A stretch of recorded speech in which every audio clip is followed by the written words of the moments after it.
Check. Sibilance. Are we working? I had a minor technical difficulty. Looks like we are working. Hey, we had a pre-stream dono from Mike Hunt. Beautiful name. $2. We appreciate you, Brandon. I appreciate you, Mike Hunt. Great. How are you guys doing at home there? I had a bit of a time issue, and I haven't eaten my food, my post-gym food. But yeah, we're here. We are here for day 9. Day 9. I'm feeling pretty good. How about you guys? I'm feeling pretty good. Thank you so much. Got my casein drink right here. Eating some grilled chicken breast, some rice right there, and yeah, a little bit of pineapple juice. So, give me a second here. Let me know how you guys are doing in chat. Let me know, man, because we're on a journey together here, and I'm things are starting to look up for me as far as my mood, my emotions, and just how I'm feeling in general. So how are you guys doing? That's what I'm wondering. How are you guys doing out there? I'm really enjoying the gym, dude. It's making me wonder. I'm sorry. I'm chewing up too much. I'm sorry. Give me a second.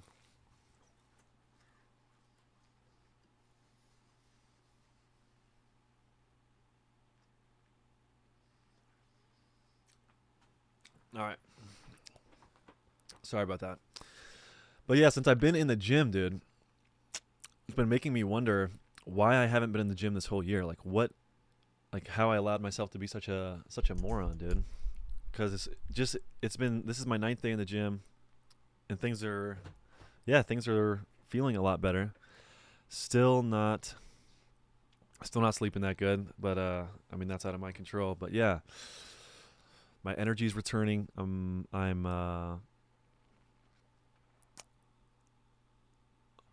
What would I say? I feel better about myself. I feel like I'm waking up less like you're a piece of shit, and I'm like, let's go hit this routine. You know, I'm getting into a routine and a swag. Can I say that? I'm getting into a swag. Chronic Cover Bun said, I said some rude shit about Brandon's sobriety. I want to humbly take it back. You're one of my heroes, bro. Hey, man, I appreciate you taking it back, but for some people, maybe sobriety isn't the answer. You know, I don't know. I don't have all the answers. All I know is what I'm doing for me. And that's why the title of this episode is Get Off the Hamster Wheel. I think that's what it is called. Pardon my lack of knowing what's going on right now. I just got back from the gym and out of the shower. But yeah, get off the hamster wheel. The reason I wanted to call it that is because I felt like I was on a hamster wheel this entire year, just spinning in a circle, not getting anywhere.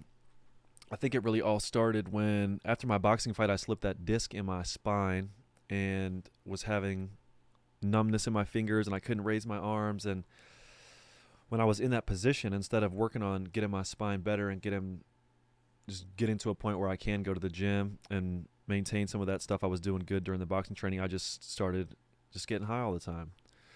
I took a bad thing, a physical ailment I had, and I turned it into a even worse thing, and then I just let that ride out.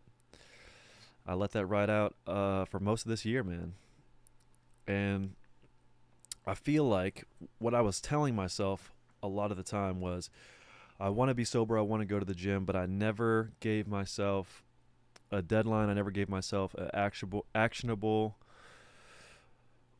things I could do to get there, right? I had no action plan, and yeah, it feels good to break free from that cycle. And I feel that maybe some of you out there could be caught on a hamster wheel, caught up in a cycle of doing stuff that you don't enjoy. And you could tell yourself you want to stop. You could tell yourself that you need to make a change. But if the day never comes where you make that change, how are you ever going to get off the wheel? I feel like it all starts with one day where you decide, like, I am tired of this. I'm tired of feeling how I feel. I'm tired of feeling like shit. I'm tired of just the person I am, and I want to make a change. And I know it seems dumb and like it's unrealistic. Like, oh, you can make a big change in a day, but dude, look at me. I could barely talk the first day without crying. I could barely talk. Go back and watch the first stream, man. And that's why I wanted to start the live streams right when I got sober, right when I was in that terrible place, so I could see it for myself, like the progression and how things are going. And it's only been 9 days. That's not very long. Not very long at all. But I'm happy with the progress. I'm happy with where it's going. And I hope some of you guys out there are making some positive steps. And if you aren't, and you find yourself beating yourself up, ask yourself, why are you beating yourself up? What do you feel bad about? Why do you feel bad about the decisions you're making? And then see if there's a way that you could do something better. Steve Orino, 2023 year of the... Yeah. All right, but how do we call on today? Sorry, I haven't been in a few days. The link to the Discord is in the description. So if anyone wants to call on today, we could talk. We could have a nice chat. We can connect, and we can see if we can't make some progress with one another. See if we can go anywhere. And if you guys remember, I think on the third day, someone by the name of Sam called in. He was paralyzed, and I've been trying to get into contact with Sam. So if Sam is in the chat, I'm trying to get you on the phone with my buddy Jay, and I want to buy this guy, or I'm just trying to, I want to do something for him that I think will help him, but I'm having a hard time getting him on the horn. So if you see this, man, please send me a DM on Discord. I got something cool. I got something cool that I think will really help. So yeah, let me ask chat. Is anyone in chat, before we take the first call, I want to look at chat and say, is anybody in chat noticing some positive changes in their lives? Is anyone noticing that things are getting better for them? Or what's going on? It's me, I'm Mario. Yeah, what's going on, man? Is anyone give me something, chat. You guys doing better, doing worse, making progress, stagnating, regressing? What's the word? What's the word? Just saying said, some of you guys just need to man up. That is terrible advice, and you're a fucking moron, dude. Some of you guys just need to man up. That is, dude, you're an idiot. That's like the dumbest thing I've ever heard. Just man up. Hey, my brother's dead. I'm sad about it. Hey, man up. That's really good advice, just saying. You fucking dumbass. I hate people that say shit like that. That's like the most, oh my God. That's like the most beer drinking, like, watch my sports attitude ever. Hey man, just man up, get over it. Hey, what, you're upset because you're something horrible happened to you? Just get over it. That is not at all what I'm saying. I'm saying get off the hamster wheel. I'm saying, yeah, you can. It's okay to be upset. It's okay to have these complaints, and it's okay to feel like you can't do something about it. But we have to identify our problems, and we have to choose a course of action. Just telling yourself man up, that just makes you feel like shit. Just man up. No. Stick to your routine, stick to your actions, but don't tell yourself, oh, man up, I'm not a man. If only I was a man. What if, like, oh, dude, that nothing pisses me off more than that. Every time someone tells me that, when I felt like shit, it's like I want to hold them down and put them in a spladle and just split their shit and be like, dude, you man up. Let me see you fight through this. But, not to say there isn't hope, but I just think that is terrible advice. Chronic Overburn said, I had to cancel some OnlyFans, but I just became a Patreon. Jeez Louise, man. Talk about cold ass riding. Oz said, getting high most of the time. LMAO. Eggspee said, making progress, but I did take 2 days off the gym because I was too sore. So, here's something I've been doing. Whenever I feel too sore, or not too sore, whenever I finish my routine, I have a 5-day gym routine. On that 6th day, instead of skipping the gym or resting, I do an active recovery day where I go into the gym and I do very, very light, high rep exercises of where I'm most sore. So if my legs were sore, maybe I'll do some air squats, maybe I'll ride the bike. If my biceps were sore, maybe do some very light curls, some light rows, and then I stretch and I get in the sauna, and that helps me keep my routine of get up and go to the gym. Because if you need to take a rest day, that's totally fine, but if you feel bad about taking those rest days or it's breaking your routine, I think you should try an active recovery day and just do some stuff to get the blood pumping to your muscles and to feel better. I think that would be good. Ryder 2012 said, got over my girl from 8 months ago. There you go, man. Getting better, dude. I like to hear that. Lance said, quit my shitty job last week, making more money now and way happier. Look at that. Progress. CK said, definitely worse. Why is that? What's just mood-wise or what's going on? Ricky Week said, absolutely. Sometimes it feels like it's too good. I doubt it's going to pan out like I hope. Yeah, and that's maybe that's another thing. Maybe I shouldn't get too ahead of myself and feel like everything, like I'm in the clear, but I don't know. I've been feeling better, man. I've been feeling better, but I think if we stick to our routine, that it's going to continue to get better. That's what I think. I have no idea how to say your name, man. Sajan Hedgehap or something. Dude, I'm hell addicted to dope. What's your suggestion on stopping that stuff? Man, how do I get off of opioids? Now, of course, I'm not a doctor. You guys already know that. But if you are abusing opioids, we all know that the withdrawal is terrible. And you pretty much have two options. Like anything, you could try to go cold turkey, which could be extremely dangerous depending on how much you're using, or you can try to wean yourself off. So honestly, when you're messing with the opioids, my suggestion would be try to go for a safe weaning yourself off method. And they also have alternatives to opioids that you can use, like Suboxone, methadone.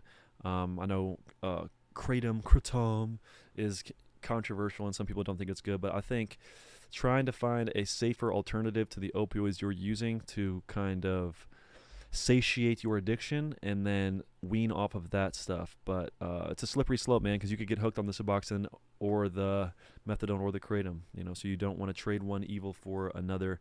But my suggestion would be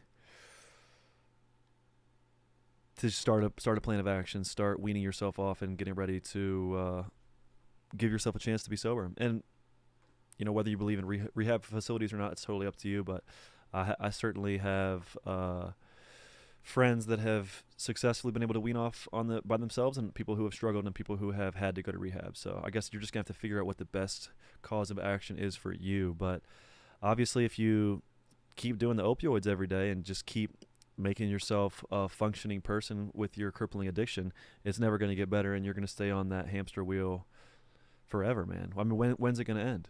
When is it going to end if you don't make a decision to stop it or to work on stopping it? So that's what I think about that. Bum Bum said, yeah, for sure, been taking risks. What kind of risks you been taking, Bum Bum? What kind of risks? I'm curious. Got my pineapple juice in. All right. Timmy Baghdad said, stagnant. Hey, well, we all got time to make some changes. Vro said, I have constant stomach issues every day since like forever. Man, those stomach issues are savage. What's worse than being nauseous and puking? I don't know if you guys have noticed a trend in my content, but I puke a lot, and I have a severely messed up stomach, and that's why I've been trying to be extra diligent on my diet because, dude, I puke a lot. You ever notice that? I know sometimes it's from the alcohol, but even if you go back to my boxing training stuff, like I puke a lot. Back in wrestling season, I puke a lot. Having stomach issues is terrible, man. I don't wish that on a lot of people.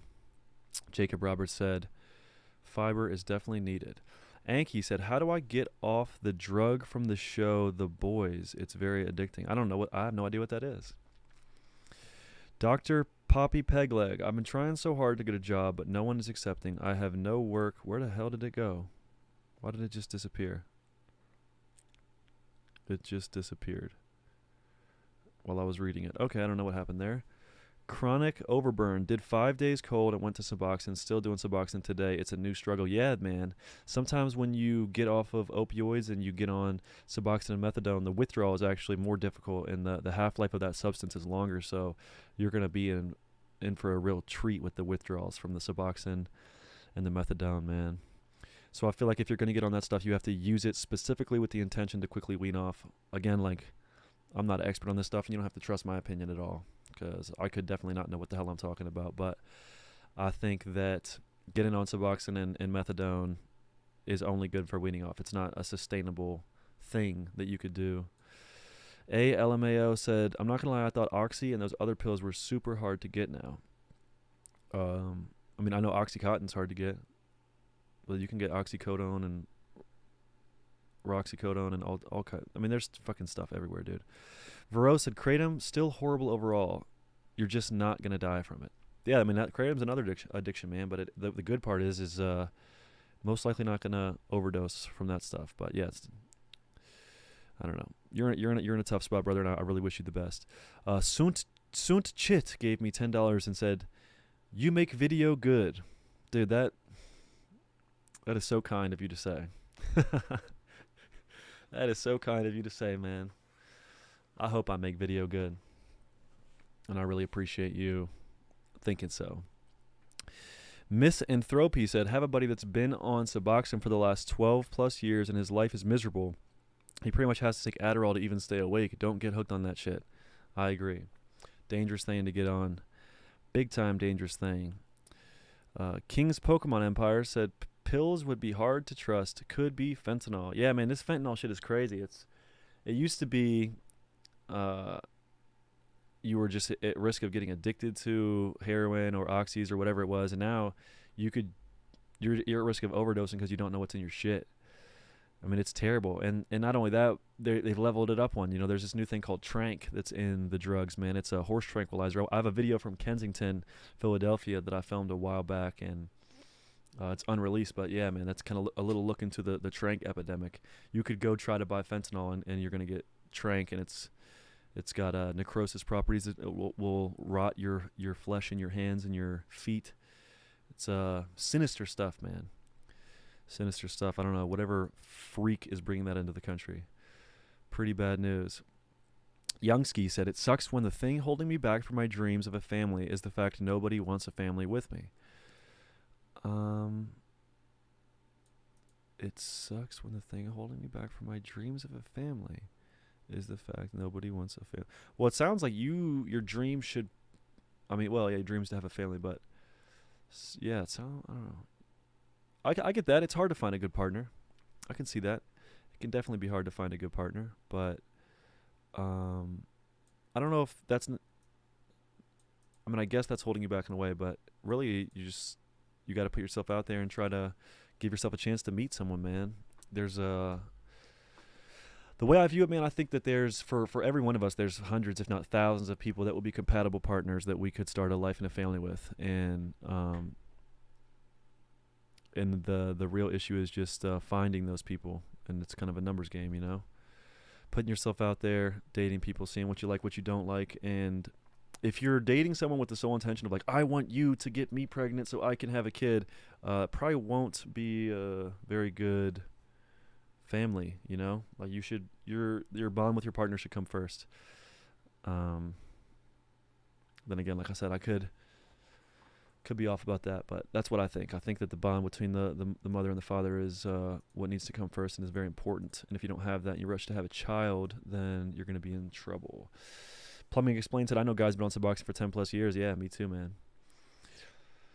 Circlone said, I've been on methadone for 2 to 3 years and I'm trying to get off of it now, but I know for a fact it's going to be impossible without my doctors helping me wean off over a period of months. Yeah, you might need doctor help with some of that shit, man.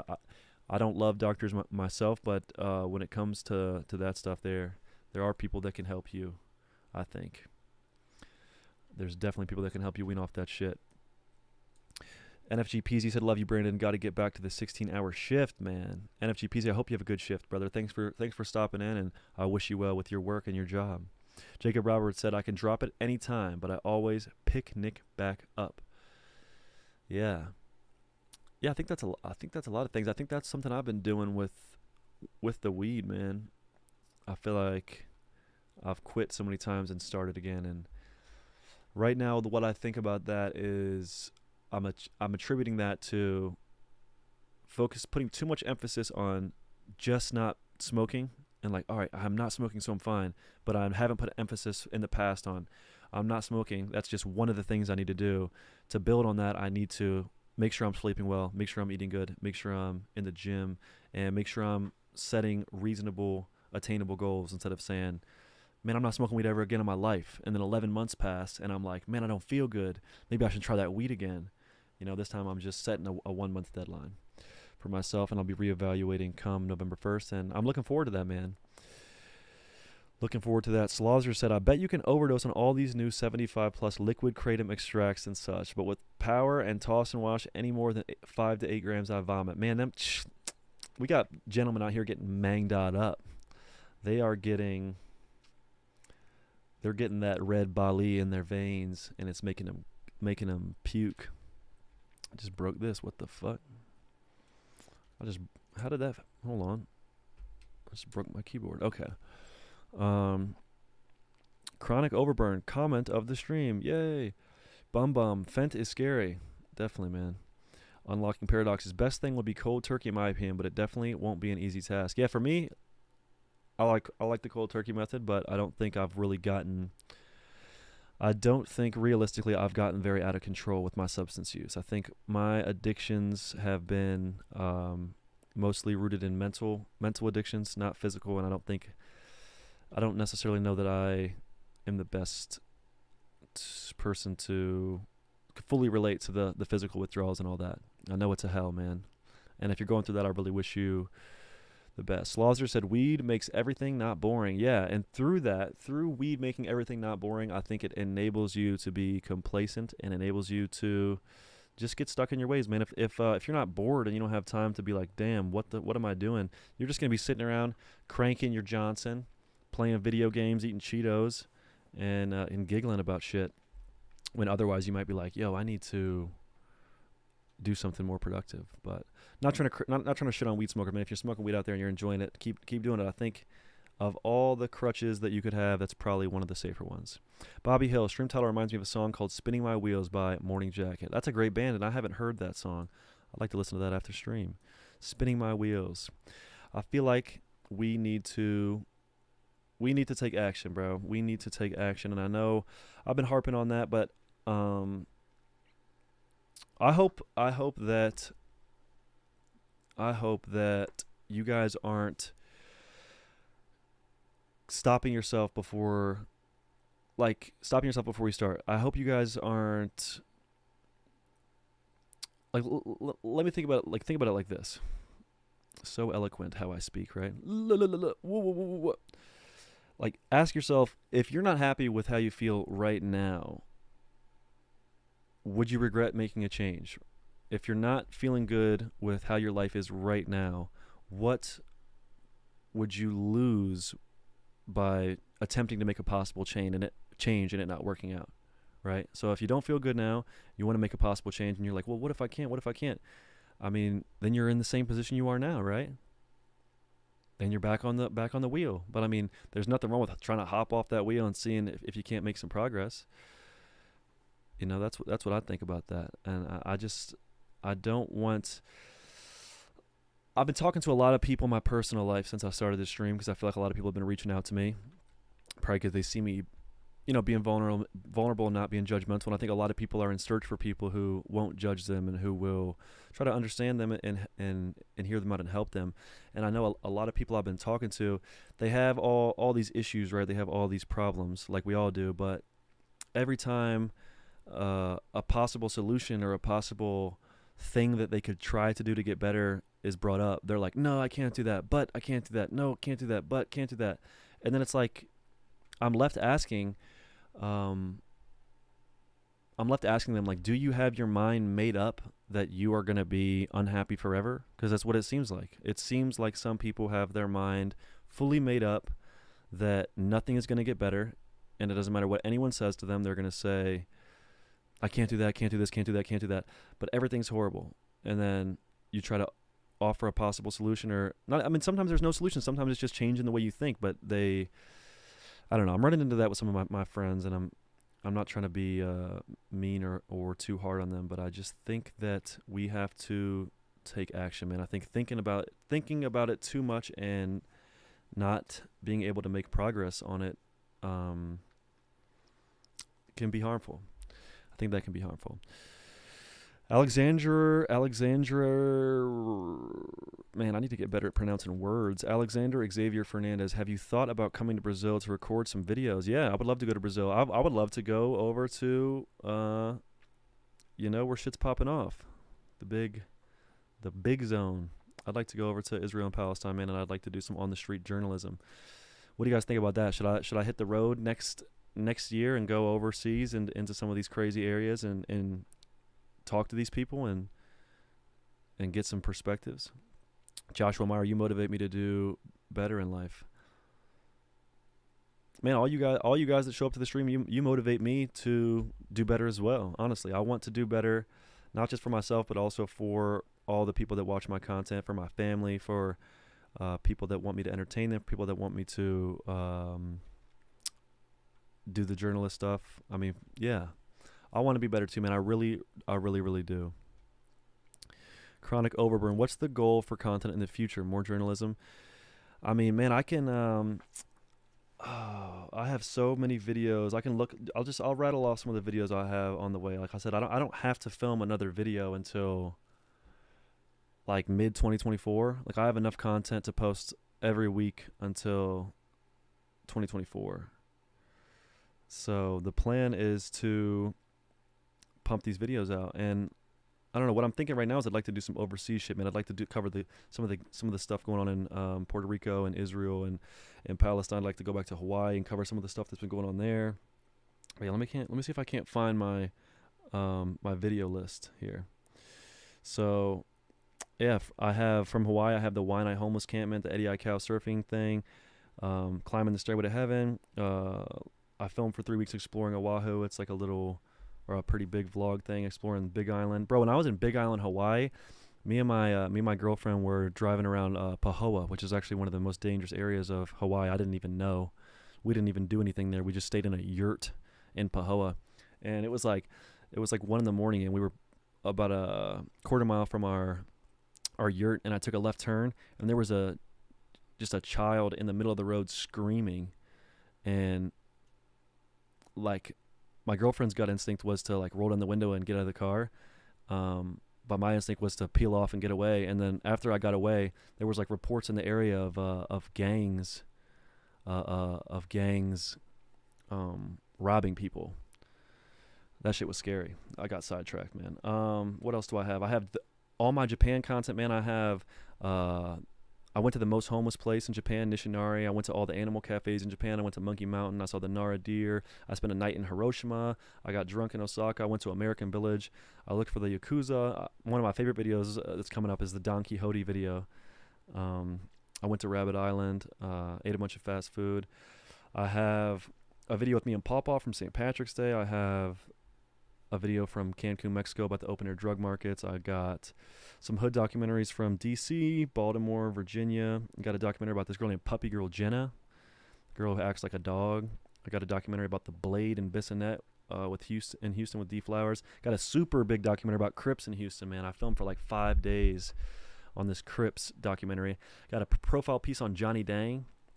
Got a profile piece on this rapper named Drody. He's featured on that Mexican OT song, Johnny Dang, and he grew up in East Freeport, Texas, and they've wiped that community off the map completely. They have leveled and destroyed every home in his neighborhood, hundreds of homes, and we did a little profile piece about that. Did a profile piece on Peso Peso.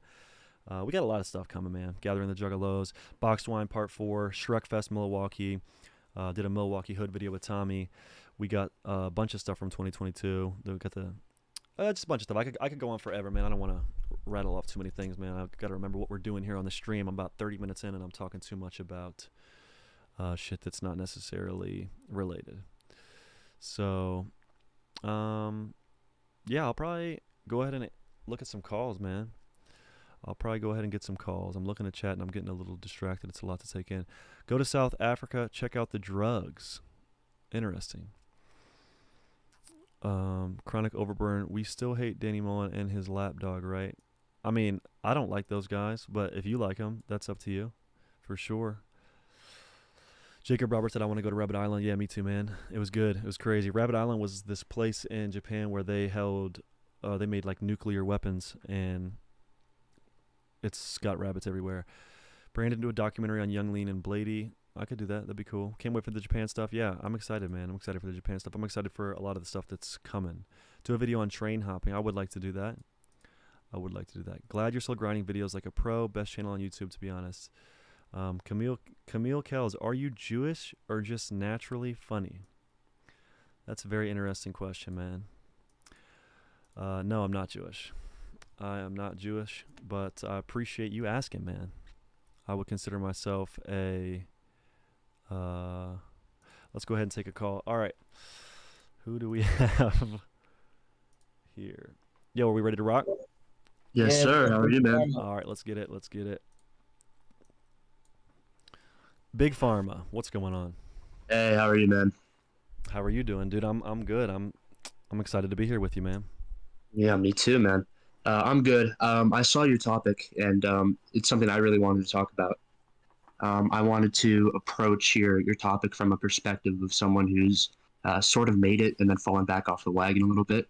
Mm-hmm. Uh, so, just for a little reference, I'm 18 years old right now. I'm a freshman in college, and right now I'm pretty fit. You know, I could bench 2 plates. I can do all the standard fitness stuff that people, like, right?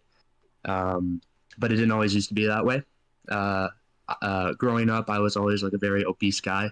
When I was like 15 years old, I was like 5'7", 5'8", like 220 pounds, no muscle, like couldn't do a push up, all this shit, right? Um, and I hope I don't make you feel old here, but my COVID for me was my sophomore year of high school. Yeah. So yeah, and it was a big wake up call for me because nothing changed. I remember everyone else being distraught.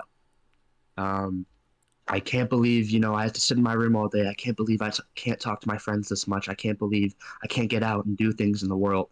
And I remember hearing all that shit, and I'm like, man, my life isn't too different anymore. I mean, this is what I was always doing. I was always consuming. I was always, on YouTube. I was always playing video games. I was always, wasting my time. And I would talk to myself for hours and hours, hours every night. And because I didn't have anyone else to talk to, like I went a little bit insane and shit. And I remember, What do you mean talking to yourself? Like literally, like. yes, literally out loud talking to myself for hours on end. Mm. Um, I had a little like a prison style like tally mark system I would count the days on my wall with, and I promised myself I would have to change, and I kept on counting the days where it didn't change. Um, but eventually one day I got off my fucking ass and I started working out. I remember the first day I was motivated to do it. My mom had like this little like exercise bike thing, not anything serious, like something $20 you would buy off Amazon. And I remember I looked at myself in the mirror and I was like, holy shit, I can't believe I've gotten to this point. And I cried. I cried for half an hour on this exercise bike. And after that moment, I was just committed to losing weight. Long story short, I'm going to skip you a bunch of details, but over sophomore year, I lost probably 40 to 50 pounds Hell yeah. um, over 6 months. So it was a big deal for me. And when I came back, people treated me differently, and I had so much confidence and all the self-esteem and shit like that. And I achieved everything I wanted to do. I was getting good grades. I was fucking girls I wanted to fuck. I was state champion in the thing I wanted to be good at. I got a ring. I got to talk to school boards and shit, What was that? and all this shit. What'd you win states at? I wanted to debate. I know it's a little nerd shit, but No, it's debating is useful, man. There's a battle of words yeah, going on right now. We got to win that. hell yeah, man. I'm Virginia State debate champion. If you ever if you ever need anything like that. Hell yeah. Um, so regardless, I did all this shit. I made all these friendships, right? And now I'm in a point in my life where the habits I have formed, you're talking about, breaking the wheel and all this shit, are somewhat mixed. Where I know if I continue down the trend of what I do now, which is, still working out, still doing all this shit, um, I will end up with a good life. But I know I won't end up with a great life. And something I wanted to talk about with you specifically, Brandon, is art. How do you get out of this rut of consuming and start producing things? I've wanted to produce things for so long, but I can't like make, like shit like how you made it, you know? Dude, if my number one advice right now that you could do today is do not watch any more short form content at all. Cut yourself off completely from short form content. The way these short form videos work is there's an algorithm, right? And You swipe. You don't choose what you watch. You just click some bullshit, right? And you watch, oh, what is that? 15, 30 seconds. And then you swipe to something else. And it's just this never ending loop of bullshit that you don't need to watch. It's completely useless Yeah. and irrelevant. And it's so bad for your brain, this dopamine hit of this short form shit. So I would say first cut out all short form content, right? That is my Hmm. main thing that I would recommend. And then if you do want to watch long form content, just make sure you're choosing what you watch, dude. Don't let the algorithms feed you things. I feel like the biggest issue is the algorithms feeding you a bunch of bullshit and slop that is just so fucking useless. Because dude, you Yeah. could watch videos all day and then think about what you watched and be like, holy fuck, what did I I didn't do just? shit. Yeah, what did I Yeah. just look at? What did I just learn? Was I even enjoying that? Hmm. And also, when you start creating stuff, you're just inherently going to consume stuff less. Like me, I was such a huge YouTube fan, uh, it, and then whenever I've became a full time YouTuber, like I don't watch YouTube very much anymore, man. I watch very few things because it's just a distraction. It's a distraction for me because Right. I want to create stuff, not consume stuff. Not to say consuming stuff is bad. I mean, I love being a fan of stuff and I love consuming stuff when the time is right. But um, yeah, you can set timers on your phone to put some restrictions on yourself as far as how much time you're spending on these apps. And then as far as Hmm. dude, this is perfect. This is perfect. Let me pull this up. So as far as breaking out of what in the hell, breaking free from that trap of consuming too much and not creating. Let's see. Can you guys see that? Yeah, yeah. So I started YouTube June 18th, right? And I wanted to do YouTube for so long, and I kept putting it off, putting it off, putting it off, staying on that hamster wheel of not creating, not creating. And I finally made the Right. decision to post, right? And I post every single Thursday for 81 weeks. And if you look at this chart, I don't know if you can see this chart. There were so many opportunities along this path where I'm posting and I'm not getting any views for me to say, this isn't worth it. This isn't what I want to do, man. But once you have goals, Right. once you set goals and you know where you're going and you know what you want, then like I really feel like just being relentless and tackling that will eventually pay off. Because if you look at this chart, man, it didn't. It was like the same. Just I was in the same, getting no views until my January 6th video. Right, January 6th Right. video popped off, and then I got some momentum. And then look what happened right after that, man. I died right back down, and that was my perfect time to quit. Perfect time. And then, boom, we have the big Danny Mullen beef, and it pops off, and then it's like starting to dwindle back down, dwindle back down, and then Hmm. the only thing that kept me going, man, is just being consistent. And I feel like this graph is a great example, man. This is 81 weeks. This is thousands and thousands of dollars of money lost, not made, lost in this period. And I didn't break even until, I don't know if you're looking at the stream, but I didn't I break am. I didn't break even until this point, man. This point at the Jeez. very end. This whole time was me fucking losing money. And that's 81 videos, man. 81 videos where I'm the only one editing. I'm the only one planning the trips. I'm the only one coming up with ideas. I don't have a full-time camera guy, and I'm the only one funding these things. But when you want something bad enough, man, do not give yourself an excuse not to do it. Like if you want to be a content creator, man, you have to make that a reality. And the sooner you make it a reality, the sooner you'll know if that's actually what you want. Because I know a lot of content creators. What in the hell? I know a lot of content creators that once they get to where they want to be, they don't like it anymore. Yeah. Someone that comes to Um. mind. Someone that comes to mind. Jack Manley. Do you know who that is? No, I don't. Jack Manley. He's a YouTuber. He's one of my good friends. I really like Jack Manley, and he has 1.48 million subscribers. Jack Manley, and he was Hmm. killing it, absolutely killing it. But when he got famous and he got to where he wanted to be, he realized that he didn't enjoy it. He realized it wasn't for him. Oh, But that's still, crazy. he doesn't regret trying. He doesn't regret doing it Yeah. because you will never regret going for things. You will only regret not doing it, Yeah. unless we're talking about like breaking an innocent person's face. Like you might regret doing that. But I'm talking about positive things. Like dude, like in your heart if you want to make content or not. And if you do want to make content and you don't try, you are going to regret that. I firmly believe that.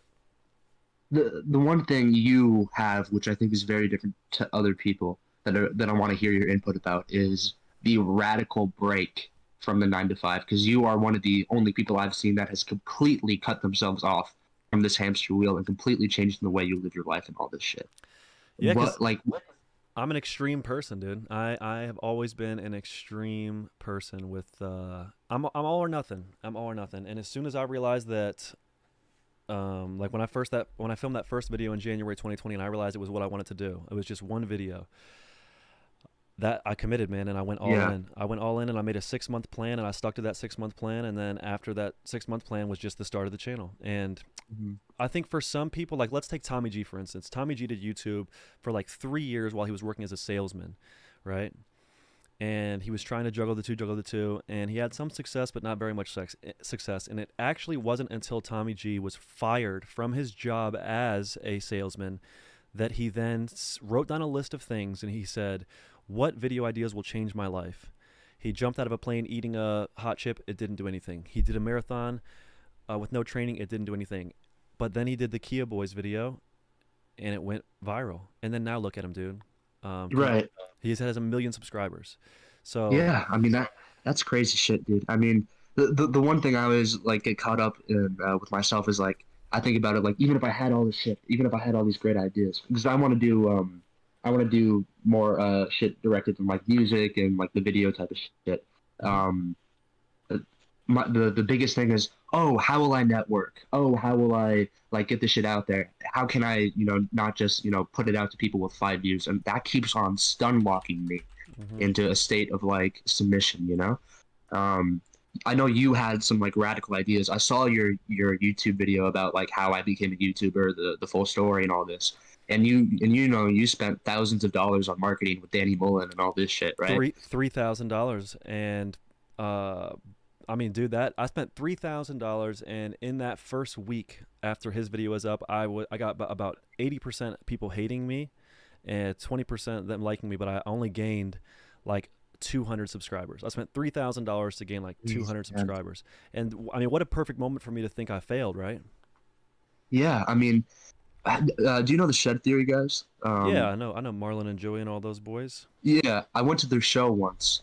I went to their show in DC a couple months ago, and I remember seeing them live in concert, and I remember feeling I had after was, oh my God, like I can't believe I'm not doing that. And it wasn't a feeling of like I feel inspired. It was a sinking feeling in my chest. It was, holy shit, I am wasting my life doing what I'm doing now. And man, well, thank you for your advice. You just do have to try, you know. What The other thing. what will you have lost, man? Let's say you try. The only time you lose is if you give up, dude. Like, Yeah, I know it's so corny and cliche and whatever, dude, but I mean, this graph is just so telling when I look at this, man. Look at all the so opportunities to give up, dude. Look at all the opportunities. I was not, yeah, I was losing money this whole time. Like, if I would have stopped at any of these moments, my YouTube career would have been just losing money. It would have been, oh, I quit my job, did all this crazy shit, and it just didn't work out. Damn. But I didn't hmm quit. I never lost because I didn't quit. And now that I'm at where I'm at now if I end up stopping on YouTube, I will have stopped having been successful, right?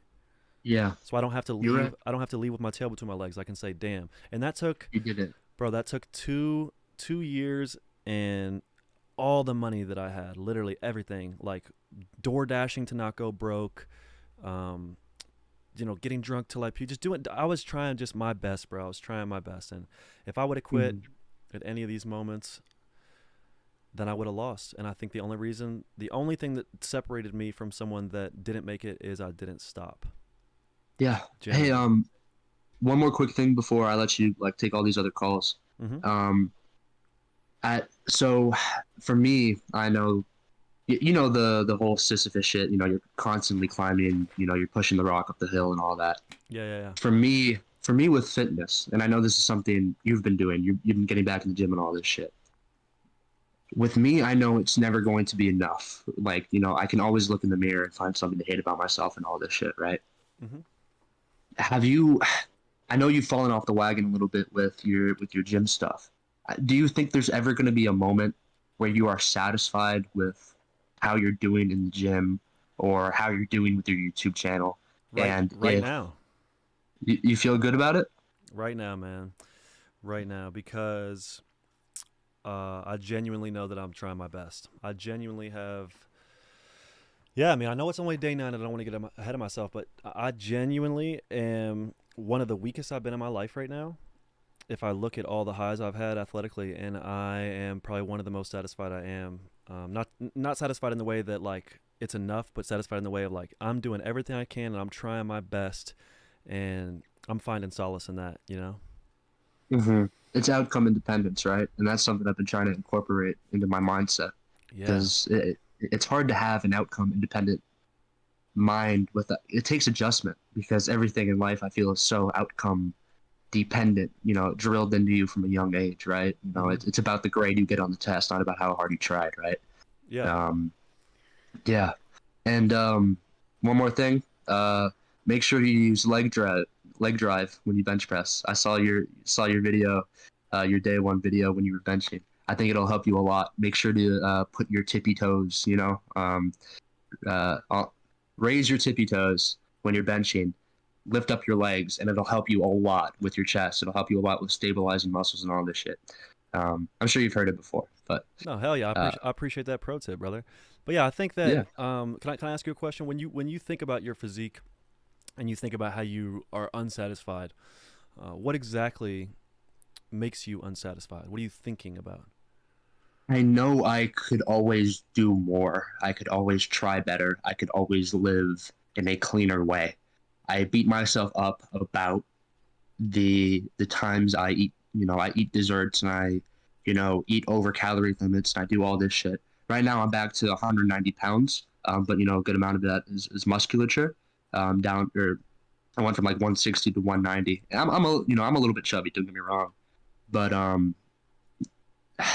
I know that I could always be doing more, which I think is not an outcome independence thing. I think that's just a matter of like self control and impulse control. Mm-hmm. Um, I know there's no perfect standard, but at least for me, this is just for me. I always have my dad yelling in my head. Like my dad has always been, a guy who would like yell at me when I didn't do shit right. So Yeah. like I always hear that voice in the back of my head when I fuck up, and I fuck up pretty consistently.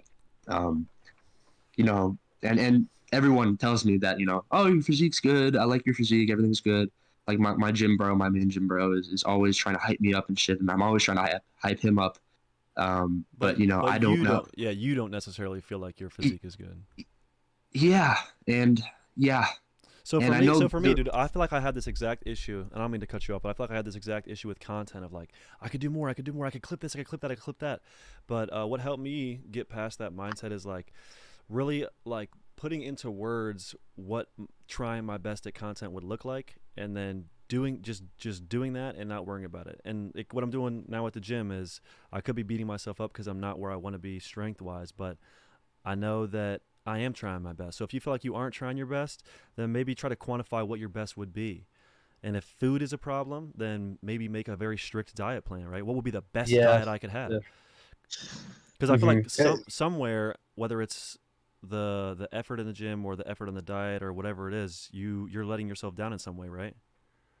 Right, but I feel like I can always be doing more, but I never feel that in the moment. I always feel exhausted. I work out till failure. I do all this shit, right? And when I'm eating over my limits and shit, it's because, my family is preparing meals for me that I Mm-hmm. can't account for. But it's not like I could turn down their food, right? They're my fucking family. My dad made all this shit. Oh, you could turn it down. Um, Sorry, Dad. yeah, It's your yeah, life, dude, bro. My mom, it is my if life. my mom makes some bullshit, I mean, she doesn't really make that much food for me, but because I'm 28, but but if she makes some bullshit, bro, I'm not eating that. Sorry, mom. Yeah, I guess. Man, my dad said he was making some like Nebraskan thing that's like a meat pastry tomorrow with onions in it. I'm like, okay, man, that's too much for me. Yeah, we don't need But it. We don't need Nebraskan meat pastries with onions. yeah, yeah, it's interesting. But hey, bro, thank you so much for your time, man. I'll let you get to some other callers. Really good advice. I'm gonna try to take the plunge. I'm gonna produce shit. I'm gonna be better about what I do. I'm gonna take your advice, particularly on the short form content thing. I think I've been like I'm one of those guys that have downloaded and reinstalled TikTok 5 times over and all this shit. I think I just gotta you know, have a little bit of self-control and just get rid of the apps and shit. And set those screen Um, timers. Set those screen timers so Screen whenever. timers? Yeah, because Okay. so it's like, all right, I have, so if like I have access to this, but as soon as that timer is up, then I'm mentally being like, it's done. Just don't even allow yourself to think about it. Once the timer comes up, it's done. And that's if you really need to look at it. Obviously, deleting it will be great, but yeah, I think I have a Yeah, lot of man. friends that will delete it and then re-download. I like the screen timers, man. I just leave them all on my phone and I put the screen timers up. So, but you know, we all have Yeah, different bro. we all have different things that work. So maybe that won't work for you, but you know, that's what I do. But yeah, I really appreciate you calling in, man, and I really hope you start that content journey. And remember, man, you don't have to make what you create public. Yeah. You could make an entire catalog of amazing content and have it all ready to go before you ever drop anything. hmm Yeah, man. Again, thank you so much for your shit. I'm gonna do the obligatory dick riding. Your no, your content is genuinely inspirational, and how you took the plunge, and like your commitment to what you do is inspirational. Thank you, man. And then I'll talk to you later, bro. Well, probably won't, but you understand. Have a good Yeah, one, man. hey, we probably will, man. I appreciate you. Peace. And yeah, I want to just met a little message to chat, man, about yeah, obligatory dick riding or anything like that, man. You know, you guys, like I've said before, you guys could be doing anything with your time. You guys could be watching anything. There's so many different things to watch and so many different options. And you guys are choosing to watch me and to watch my content. And I will never not thank you guys for that. For real, I will never not be thankful for that because I know there's just so many options, man. And the fact that I'm one that you guys choose, whether it's for 5 minutes, 10 minutes, or any amount of time, it means a lot, bro. And I really appreciate you guys. I really appreciate you guys. So yeah. Did I miss anything in chat?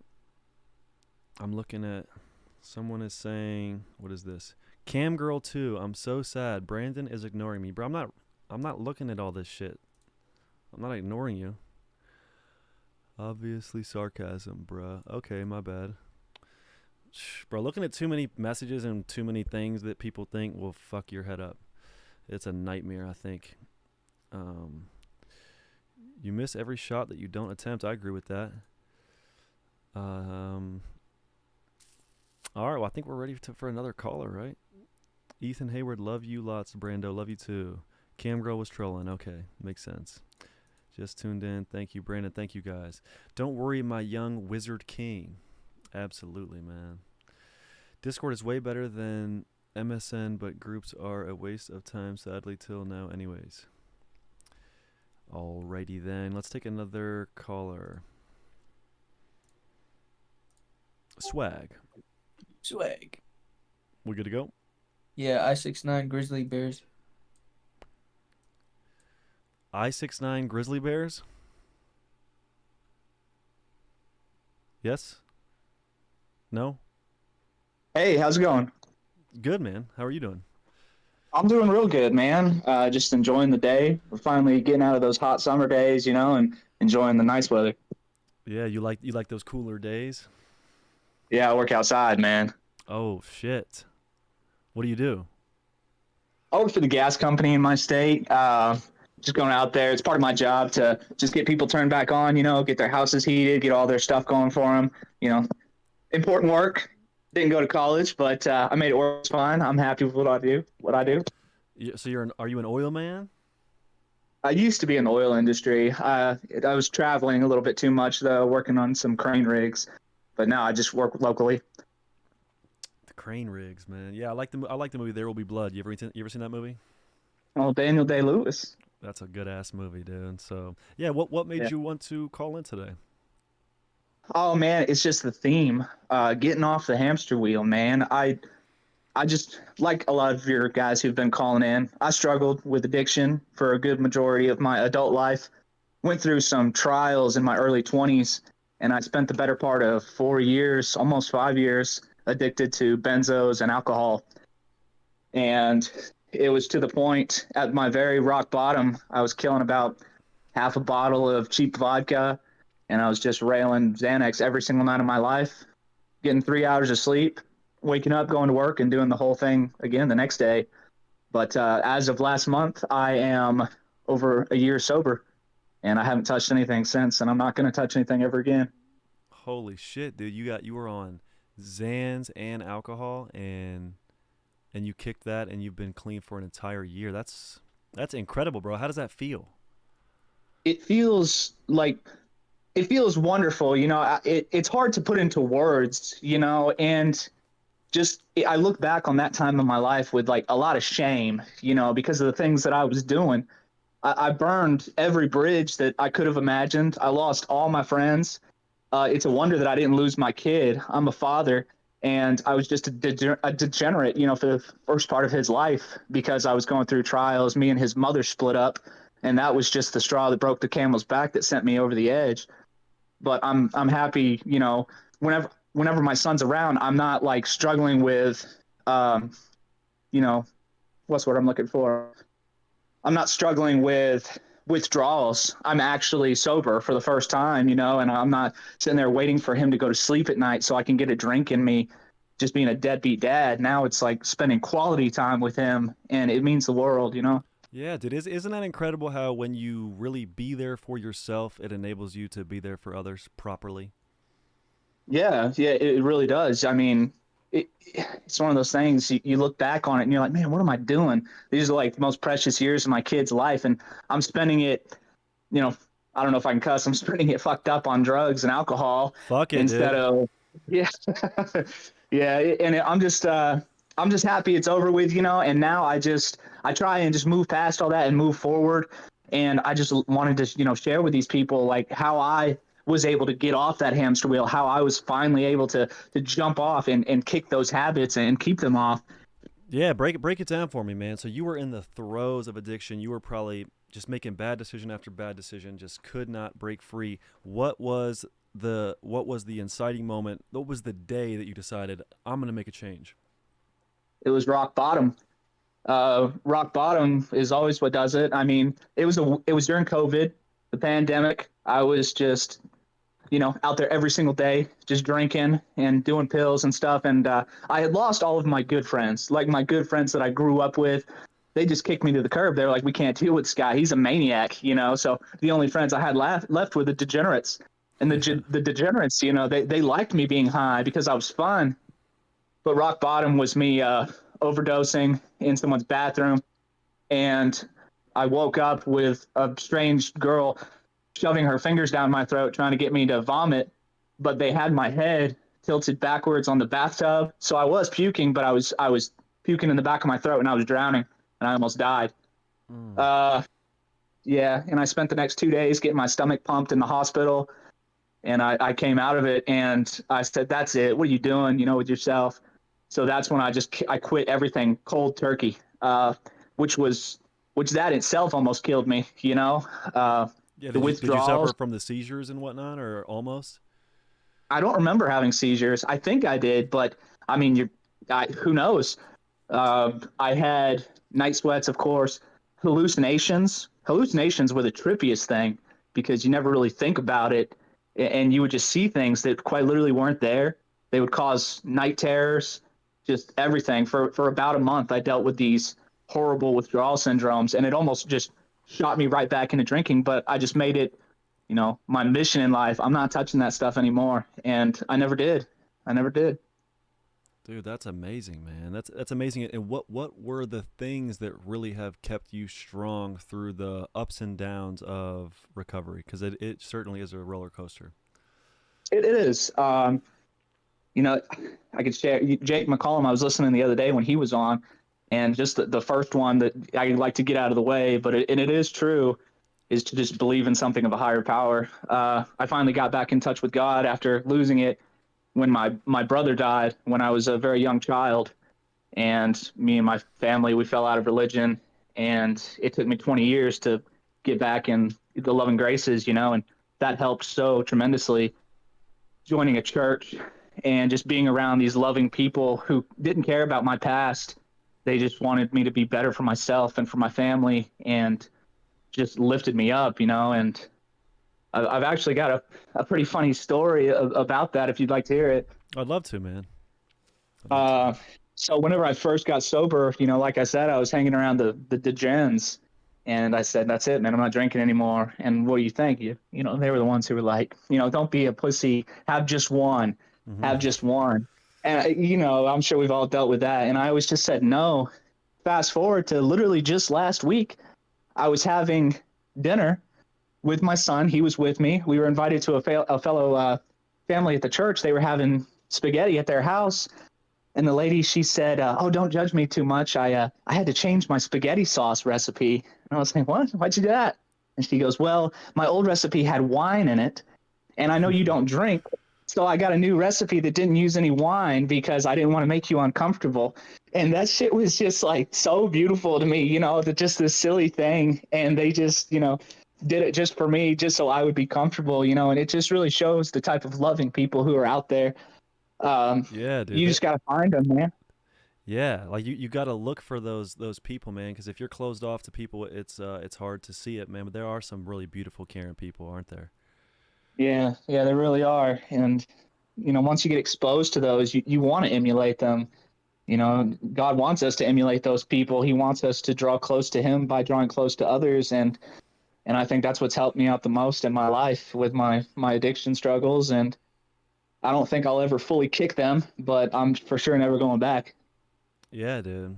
Yeah, and I know some people are really closed off to religion, and I'm not going to judge those people. And I think honestly, to a lot of devout Christians, they might not even consider me a good Christian, but I don't really worry about that, man. I think I just love the concept of faith, man, and I love the concept of being kind to others, right? And so just some of those lessons in the Bible, and it doesn't have to be the Bible, it could be whatever you guys want it to be, but for me, some of those lessons in the Bible, they're really valuable. And I feel like when you find value in things, you shouldn't shy away from them, right? Yeah, you're 100% correct.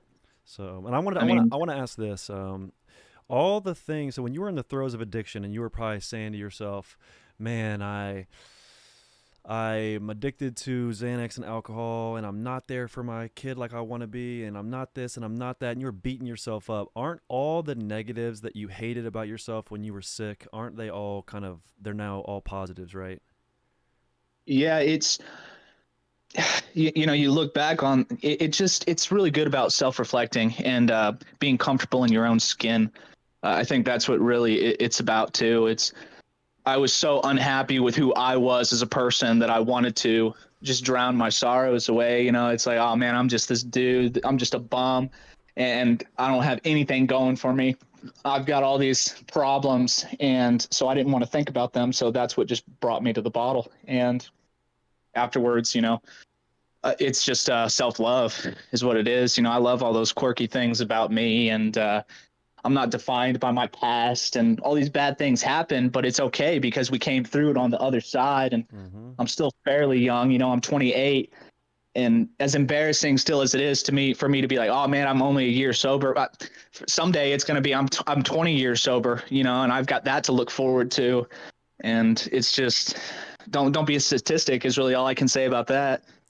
Yeah, dude, and the most important thing of it all is that you're still here today and you are okay and you're there for your child.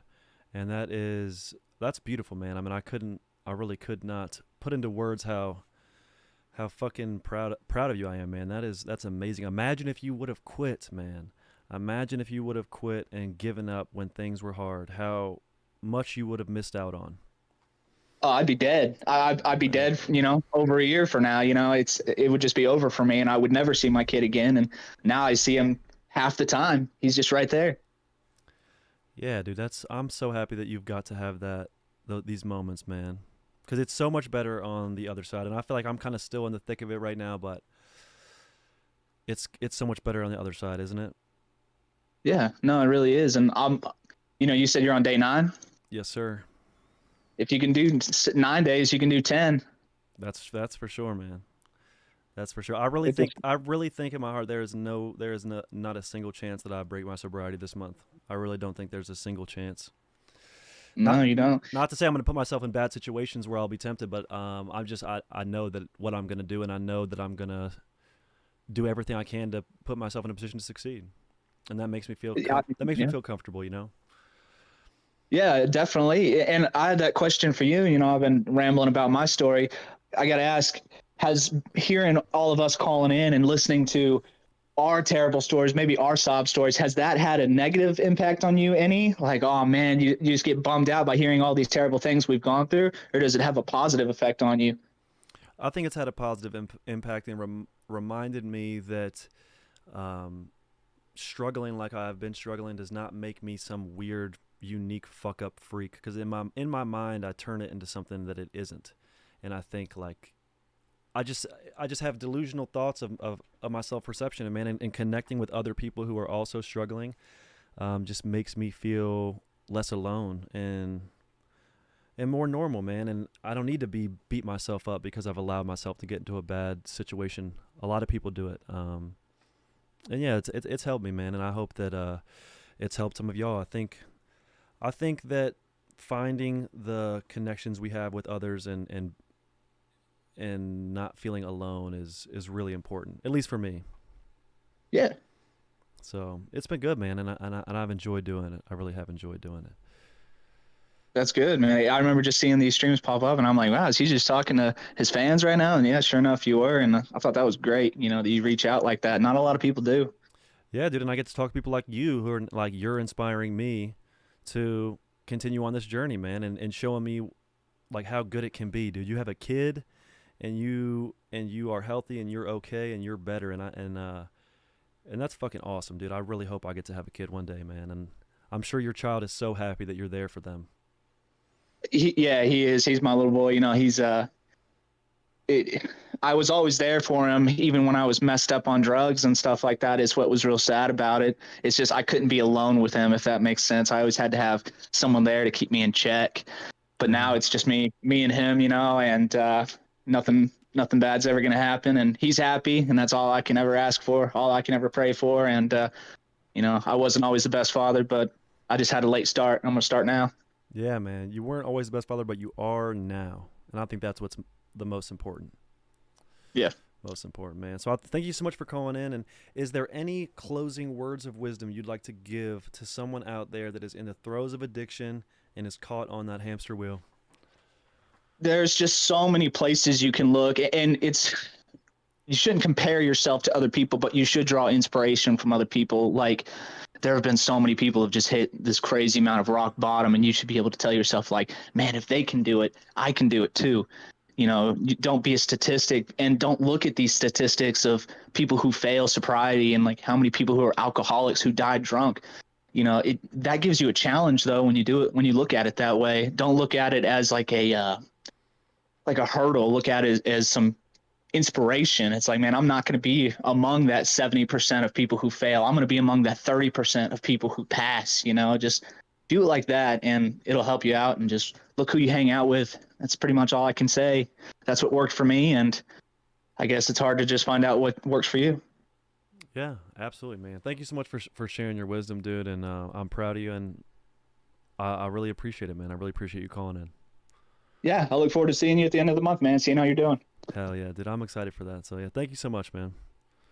Take it easy. Peace. That guy rocks. I want to say that. I want to say that guy rocks. And I also want to say, my good friend Uncle Terry, Terry Hesticles, he called in one of the first days. He had a quote or a saying. He was doing these streams for a while back in like 2016, 2017. He called them no rock bottom, and he was doing live streams where he wanted to make a difference in his life, but he didn't want to have to hit rock bottom to make those changes.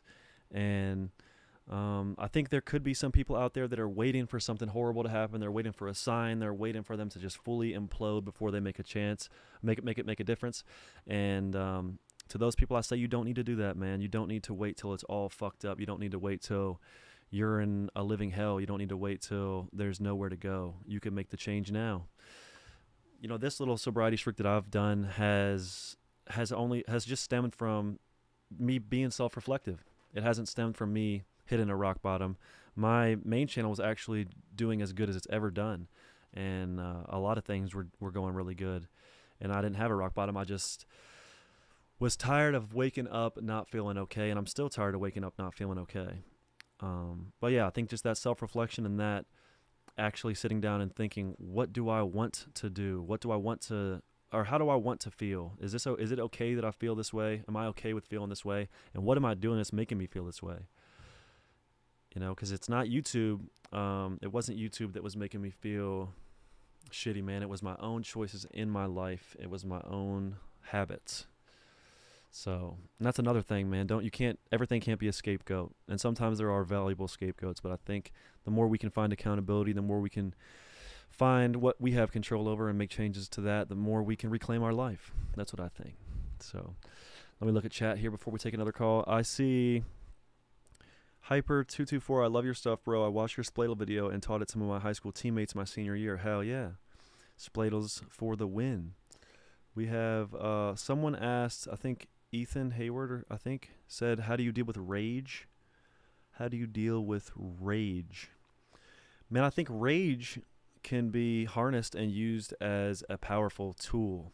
I think rage can motivate you to go to the gym, can motivate you to pursue your career of choice. I mean, I remember having rage as a teacher and just being so pissed off with the position I was in. But I think you can harness rage to be a productive thing, or you can let it eat you away inside. And me personally, I usually don't make my best choices, and I usually don't feel very good when I let the rage set in. But it can be hard, man. It can be hard not to get angry at a lot of the shit that goes on in life.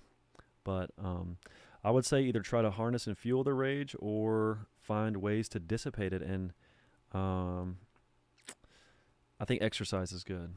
But that is a good question, man. How do we deal with rage? How do you deal with anger? I think a lot of the time anger probably stems from the way we're thinking about things, and maybe doing some reading on cognitive behavioral therapy or something along those lines. Taoism. Some of these things that we can fill our head with instead of filling our head with thoughts that are going to lead us to feel that rage. Because if you feel angry all the time, you're probably caught in a thought pattern, and you're probably just having thoughts that lead you to feel that way. So, yeah, that's what I think about that. All right, let's take another caller here. Yo. Yo, we got Denny. Denny. Hey, what's up, man? What up, gangster? Let me roll you on over here. Swag Demon Denny, man, what's going on? Man, not much, dude. Not much. Just another day. Another day, another dollar. Yeah. For now. For now, man. So yeah, what are you going through, dude? What's the situation? My situation, let's see. Shit's on the up and up for real. The past 6 months, my life has did like a full turnaround, man. For the better.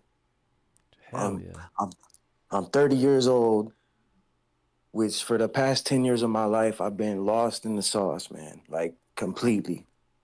You know what I mean? Like Oh yeah. drugs, all that. Just lost is the best way I could describe it. But recently. yeah, recently, Mm-hmm.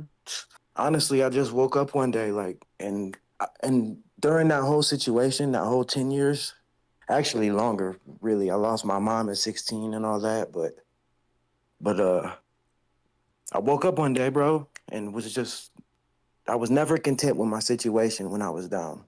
And shit just clicked one day where I'm like, I'm not gonna do this no more. I, I I'm choosing not to do this shit no more, and I became focused, cut out the negatives in my life, which is damn near everybody around me for the moment, and got a job, got a place.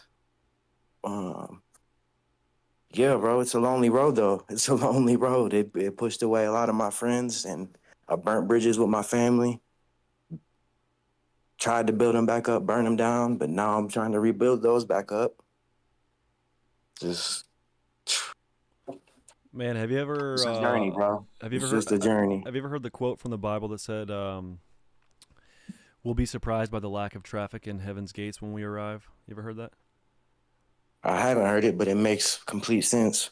And I think, yeah, that's just that's what I was reminded of when you said you had to cut out so many people from your life. So many. It's damn near everybody. I was always influenced by the people around me. like very influenced. And in this 6 months of turnaround, I've found myself and became okay with myself. You know what I mean? Not trying. I'm totally, completely fine with myself and don't care what nobody thinks. Type shit.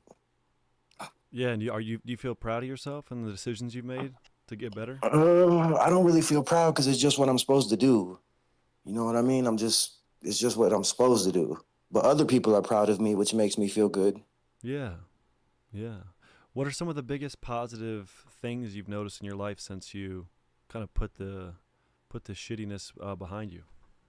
The biggest positives, everything's just aligning like the way I wanted it to, bro. Just the way I envisioned it. Like everything fell into place, like weirdly, like perfectly into place. Yeah, I'm not really sure how to explain it, but everything that I wanted to happen and would hope would happen happened at the perfect timing, and it's still continuing. Yeah.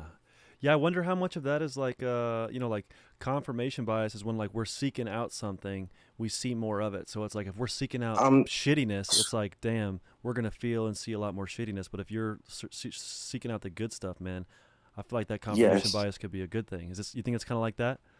I think it's 100% like that, like manifestation type stuff, kind of a little bit. Yeah, yeah, yeah. Very, very, very, very 100% that I'm a believer now. What are some things you tell yourself when times maybe you're looking down, or just to keep your minds set on the right path? Just get through the day. Just make it through the day. That's I just go day to day. Like I'm not trying to get lost in the present by thinking about the future, if that makes sense. Yeah, man. Yeah, we sacrifice the now when we put too much emphasis on the past for the future. Yes, definitely. So I'm all in the now and just step by step. And do you have a routine or a schedule that you've put into place that's helped you?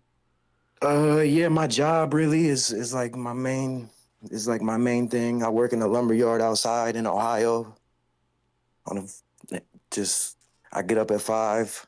I'm in there at 5:30 and work till 4 every day, which is good exercise. I would say that's if somebody's out there is depressed or is not feeling right dealing with anxiety, I would say to get some exercise, get outside and get some exercise.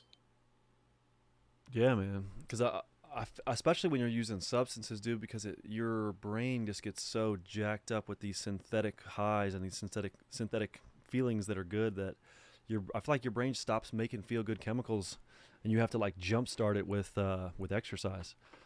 I very much agree with that. So you were using substances for about 10 years, right? I was using substances for like 20. I'm 30, bro. I started doing drugs when I was 11. How did you break free like that first week? How did you break free from the shackles of that? I never went to rehab or nothing like that. Like I was never content when I was doing it. I always knew that I would be something and be done with that shit. I just didn't know when. And I just woke up one day, dude. Like I woke up one day like I'm done. And you just made the change right then and there? I made the change right then and there. And since that day, have you regretted making a change? Not at all. I've been tempted like weirdly during that first week because it's rampant around these parts. I would have people coming up to me offering me testers like for free. And it was like dude, it was like the devil was like trying to give it to me or some shit. Mm-hmm. Yeah, I feel like viewing the devil like temptation. I feel like is the devil that beckoning. Yes, Hey, come make a for bad decision. sure. Hey, this is gonna 'Cause feel good. nobody did that when I wanted it. Nobody was giving me nothing for free when I wanted it. Yeah, It was weird, dude. But yeah, like everything just fell into place. and I feel like you could have viewed that. Oh, this is a free opportunity to get high. You could have viewed that as I should be getting high, but instead you viewed it as this is a test to not get high. Yes, I like that. yes, for sure. Yeah, man, I like that. So, if someone right now is stuck on that hamster wheel, man, what would you tell them? What advice would you give them, or just things to just help them just step off? Really, you just gotta want it, man. Like if you really want it, it will happen for you. If you really want to be done with the stuff, just be done with it, man. Um, I'm not saying you got to do it like I did and do no help. Like I just went at it cold turkey by myself. Maybe you need to reach out to somebody or something like that. I'm really not sure because I've seen so many people try and fail. Yeah, I feel like we And all then we all just have to find our own path. But I think viewing how others did it can help us find our own path. yeah, for sure, for sure. I would say just start with one thing at a time. Maybe do I don't know, man. I don't know. Yeah, no, it's definitely hard. It's definitely hard, but I think it's badass that you've gotten to this point. And do you have any current goals or things that you are putting in place Yeah, just to keep you on the right track? yeah, I'm just trying to catch up in life really. Like the friends that I do have from elementary school, they all got families and their stuff together and stuff. I'm just really trying to seems like catch up. I'm within the next year gonna go to school for a career for like heavy equipment operator, and I'm just setting goals and achieving them one by one. Like my first goal was get a place. Came up, got a place, knocked that out.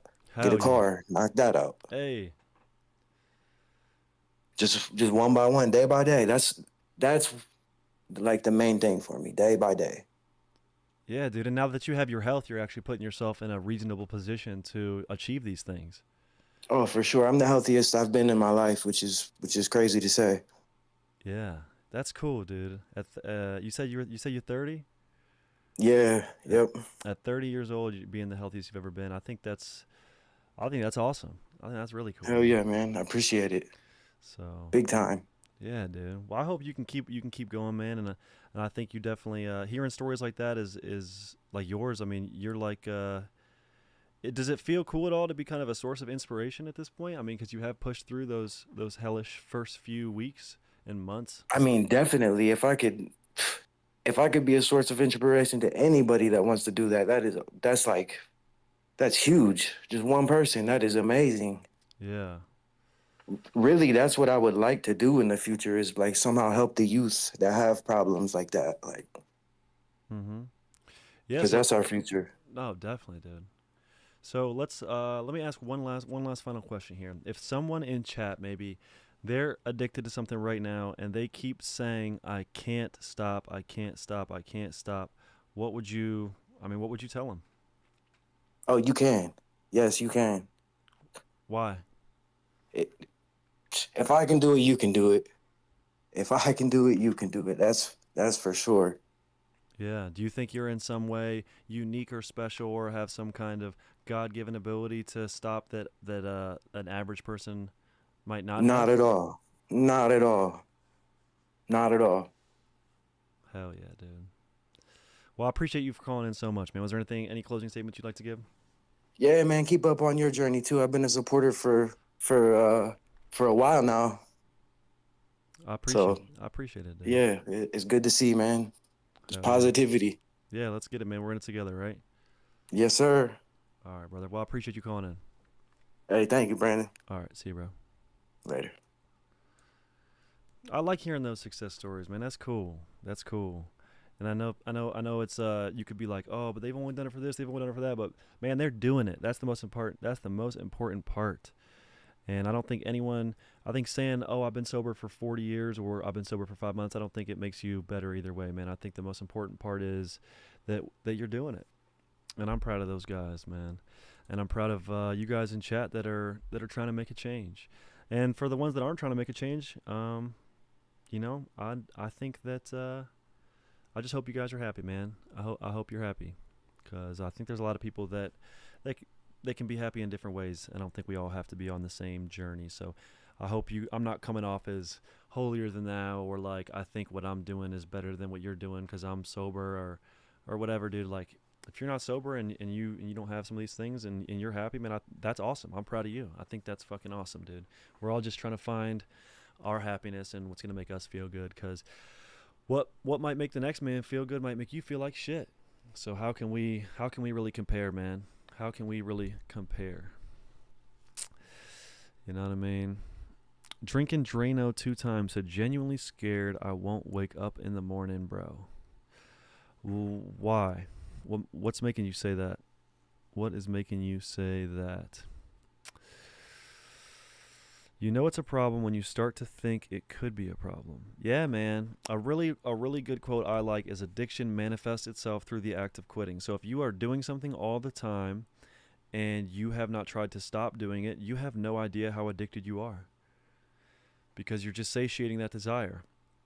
So I like to think about that. Addiction manifests itself through the act of quitting. I could quit whenever. I could do this whenever. I could do this whenever. Well, until you actually take a step towards quitting, you don't know how addicted you are. Drinking Drano 2 times said, been using heavy today and trying to stay away from the bottle. Man, I really hope that you can find a reason or something that will give you the desire and the will to keep the bottle from your mouth, man.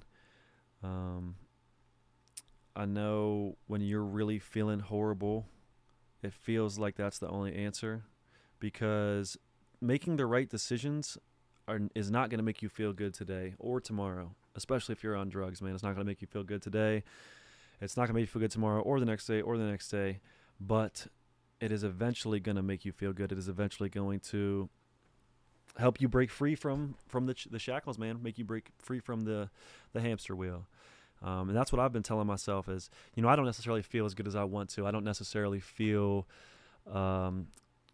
how I would like to in an ideal world, but I'm doing everything I can to feel that way eventually. So what else can I do?